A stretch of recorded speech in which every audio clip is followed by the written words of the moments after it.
ఉత్తర భాగమును పాలవెల్లి కట్టి దాని క్రింది బియ్యపు పిండి రంగవల్ల వేసి అచ్చట వినాయకుని ప్రతిమను ప్రతిష్ఠించి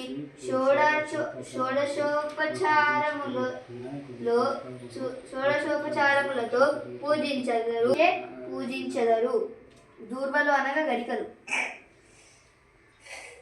చంద్రదర్శన దోషము నివారణ. భాద్రపద శుద్ధ చవితి రోజున 3 లోకములచే పూజించబడి ఋషి మూషిక వాహనము నెక్కి వచ్చున వినాయకుడిని చూసి చంద్రుడు ఫక్కుమని నవ్వెను. అందుకు వారు అపనిందలు అయిన చంద్రుడు తన ముఖము ఎవరికిని చూపించలేక సముద్రమున దాగెను. చంద్రునకు పట్టిన దీనస్థితి